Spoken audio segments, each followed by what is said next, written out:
All right. You all have seen the news of the National Association of Realtors lawsuits, and I've been hearing a lot of fake news being thrown around about what it means, and I'm going to do my very best to give you the lowdown right now. All right, there was a class action lawsuit filed in Missouri. Some sellers came forward and felt that they were being misled by the National Association of Realtors, as well as some brokerages. They felt they were unaware that agents' commissions were negotiable. Okay, so let's back up a little bit more just to give you some context. So traditionally, in a real estate transaction, the seller is the one that pays for the commission. Some time ago, the seller was the only one that had to be represented in a transaction. Buyers did not. So no one was looking out for a buyer's best interest. So naturally, buyers didn't like this, so they sued. And essentially, it came down to buyers saying, look, we just don't have the money. We have to come up with closing costs, down payment, moving costs, buy furniture, all the things to move into a new home. There just isn't extra money to bring all of that to the table and pay for representation on top of that. So sellers agreed to get their house sold, they would pay the buyer's agent commission, and that just became the industry standard moving forward. So then years later, here comes this lawsuit, which has come down to we are now required to enter into a written agreement with a buyer before touring a home, whether in person or virtually, and it will include a specific disclosure of the amount of compensation of what the real estate agent will receive.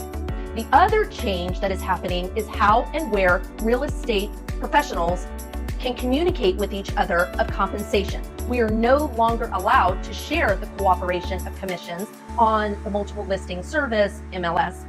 Now follow me on this one. All of this came about because they felt full transparency was needed across the board. So sellers can offer compensation. In fact, it's encouraged, and I'll explain more in a minute, but we now can't disclose you're willing to pay a buyer's agent on the MLS. So we are eliminating how much you really know about the transaction in the name of transparency.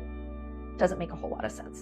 Moving on. If what you heard is, I'm going to save all this money because I now don't have to pay a buyer's agent when I sell my house. Mr. Seller, you didn't have to 6 months ago, a year ago, or even 5 years ago. In fact, you don't even have to pay a seller's agent to list your house. You can do for sale by owner. You can use those scary companies that put a lockbox on your house, and anyone approved or not approved can come waltzing through your home and come and go as they please.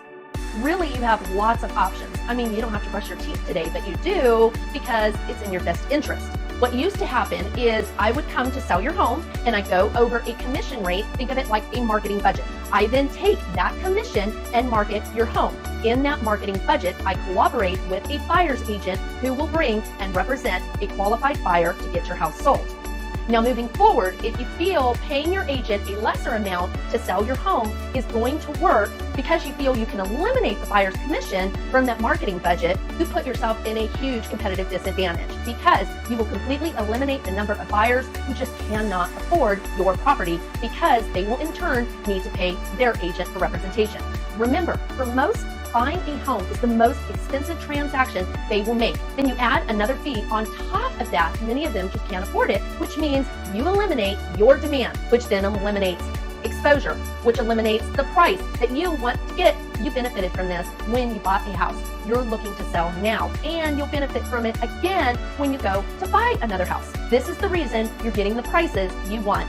Bottom line, two major changes is agents can't list on MLS whether or not they want to pay a buyer's agent commission, and we now must get a signed buyer's rep agreement before showing buyers' homes. Clear as mud? Look for all these big changes to go into effect in August. I'm Denise. I'm bringing you big information in bite-sized pieces